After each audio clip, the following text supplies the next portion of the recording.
лет назад, 24 июня 1920 года, чувашский народ впервые получил возможность организации на принципах автономии. Автономия – право самостоятельно решать дела внутреннего законодательства и управления, самоуправление. Демократическое государство должно признавать автономию разных областей, особенно областей и округов с разным национальным составом населения. Владимир Ленин к вопросу о национальной политике. Словарь русского языка в 4 томах, издательство Российской академии наук, 1999 год. Предыстория чувашской государственности уходит корнями в XVI век.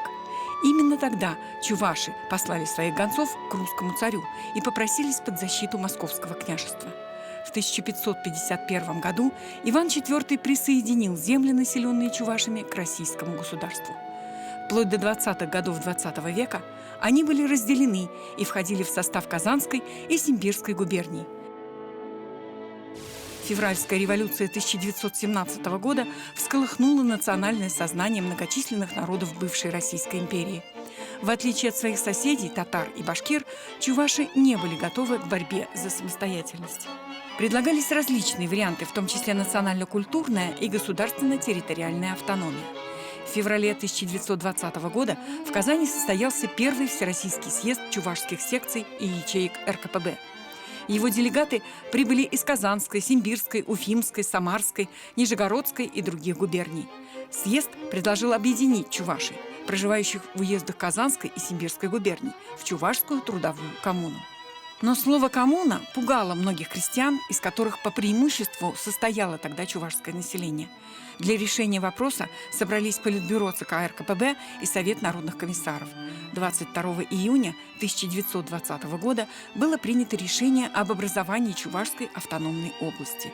Декрет об этом 24 июня 1920 года был подписан председателем Совета народных комиссаров Владимиром Лениным, председателем Всероссийского Центрального исполнительного комитета ВЦИК Михаилом Калининым и секретарем ВЦИК Авелем Янукидзе. В состав области вошли Чебоксарский, Цивильский, Ядринский уезды Казанской губернии, часть властей Буинского и Курмышского уездов Симбирской и Козьмодемьянского уезда Казанской губернии. Первым руководящим органом Чувашской автономной области стал Революционный комитет. Его возглавил Даниил Семенович Эльмень. Членами Ревкома стали Василий Алексеев, Лев Лукин, председатель Чебоксарского уездного совета Иван Крынецкий, председатель уездного партийного комитета Яков Соснин. Даниил Эльмень 2 года возглавлял Чувашский отдел при Народном комиссариате национальностей. Во главе вновь образованной области стал человек, ратующий за культурное строительство и просвещение чувашского народа.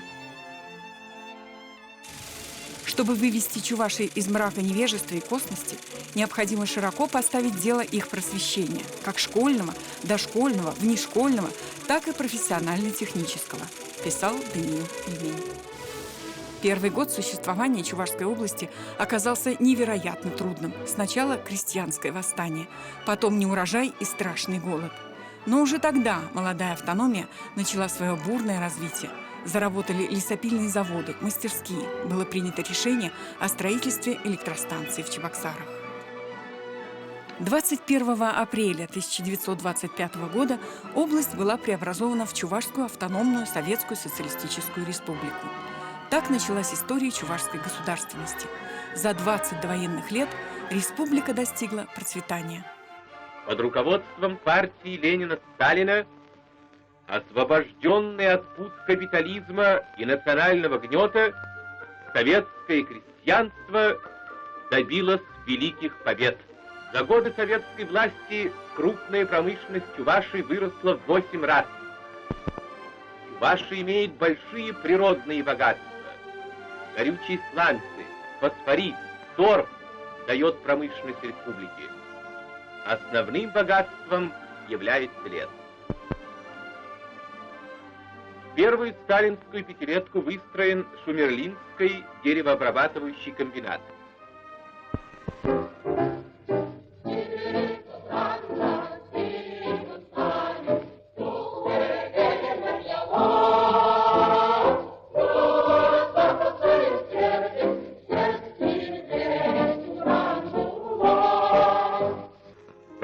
продукция Шумерлинского комбината отправляется во все города Великого Советского Союза. В довоенные годы в Чувашии были построены Канашский вагоноремонтный завод, Козловский домостроительный комбинат, Шумерлинский завод дубильных экстрактов. До столицы Чувашии от Канаша была выстроена железная дорога. К концу 30-х годов население на 90% овладело грамотой. Издавались газеты и журналы, готовились свои учителя, работали театры.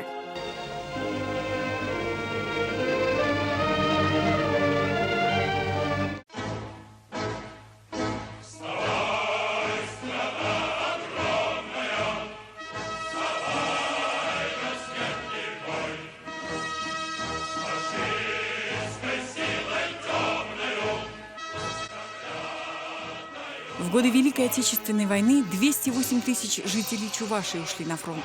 Половина из них положили жизнь за родину. 54 тысячи воинов отмечены орденами и медалями.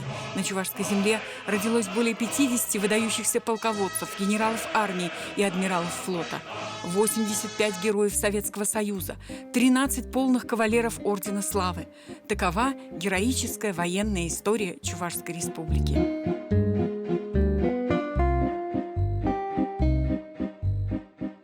Во время Великой Отечественной в Чувашию было эвакуировано 28 заводов, фабрик, цехов.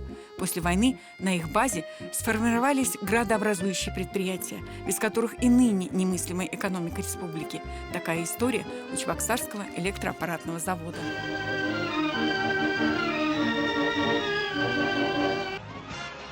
Послевоенные годы стали для Чувашии временем опережающего промышленного развития. По многим показателям республика развивалась быстрее других регионов Советского Союза.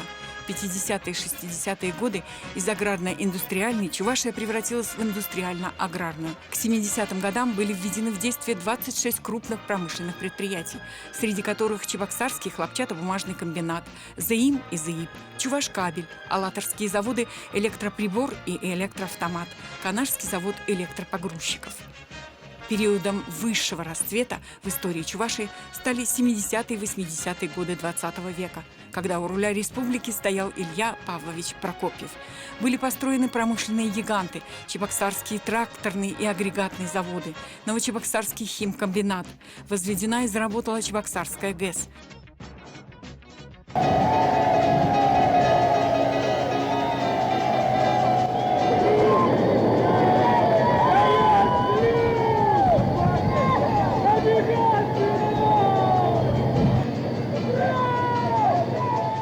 За 60 лет объем промышленной продукции в республике вырос почти в 700 раз, производительность труда в 29 раз. Отсталый аграрный регион с безграмотным населением в начале государственности и центр передовой индустрии, культуры и науки спустя 6 десятилетий. Такой путь развития прошла автономная Чувашия.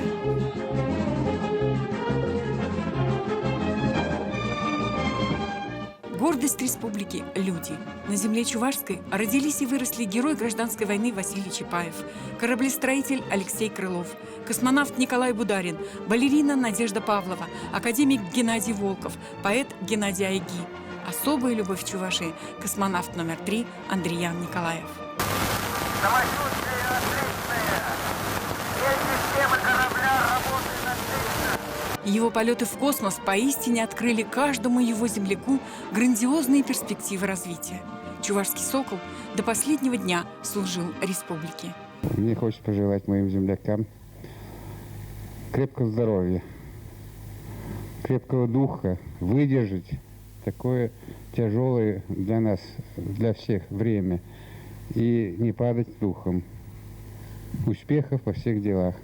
Трудные 90-е годы стали временем укрепления государственности. 19 октября 1990 года Чувашская АССР была преобразована в Чувашскую Советскую Социалистическую Республику. Верховный Совет последнего созыва принял Декларацию о государственном суверенитете. 13 февраля 1992 года Чувашская ССР преобразована в Чувашскую Республику. В 2000 году Государственный совет принял Конституцию Чувашии. С ней республика встречает столетие своей государственности. Указ о праздновании юбилейной даты подписан президентом России Владимиром Путиным. Свой вековой юбилей Чувашия встречает с новыми планами и проектами. Успешно реализуются программы, направленные на развитие региона и благополучие его жителей. С каждым годом хорошеет столица республики. Чебоксары должны стать во всех смыслах комфортной средой для проживания.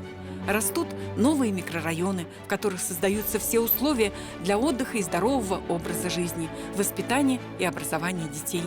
Ежегодно строятся и открываются новые детские сады, возводятся современные школы. Культурные объекты – лицо республики. За 3 последних года 50 из них пережили обновление, в том числе столичные театры, оперы и балета, Чувашский драматический, кукольный. По-новому выглядят многие сельские клубы и дома культуры, вновь построенные и отремонтированные, и оснащенные современным оборудованием. Свои изюминки появляются в малых городах Чувашии. С каждым годом растет туристическая привлекательность Мариинского посада, Алатыря. К юбилею республики в Чебоксарах была задумана масштабная реконструкция Московской набережной. Сегодня это притягательный центр отдыха сотен тысяч горожан. Сюда чебоксарцы с радостью приводят своих гостей полюбоваться красотами Волги и активно отдохнуть. Совсем скоро в новом облике предстанет и Красная площадь, место самых массовых праздников, с которым у каждого жителя республики связано столько добрых чувств и ярких воспоминаний. Чувашия развивается как спортивный регион. Ежегодно вводятся в строй новые масштабные спортивные сооружения. В Ледовом дворце Чебоксары-Арена символично начались мероприятия, посвященные вековому юбилею чувашской автономии. Красной нитью этого грандиозного праздничного шоу стали богатая история, сохраненная самобытность и многогранная жизнь многонациональной республики. Все то, чем по праву может гордиться каждый ее житель.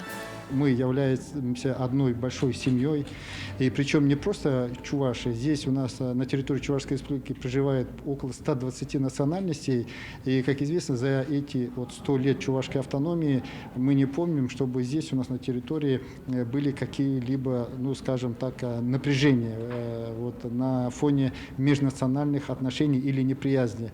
Мне кажется, мы из этого года должны вынести именно это, то, что мы много уже лет, 100 лет автономии, и до этого история очень далекая у чувашского народа, смогли вместе сделать очень большие дела, смогли победить и где-то из себя даже в трудные моменты достичь огромные результаты. И впереди нас ждут не менее, скажем, важные дела, не менее важные задачи и, конечно, не менее значимые успехи. И все это мы можем сделать только вместе, Тарля. Всем вместе нам предстоит сделать нашу малую родину интересной и привлекательной для туристов. Хлебосольная Чувашия ждет гостей в будни и в праздники. Нам есть что показать и о чем рассказать.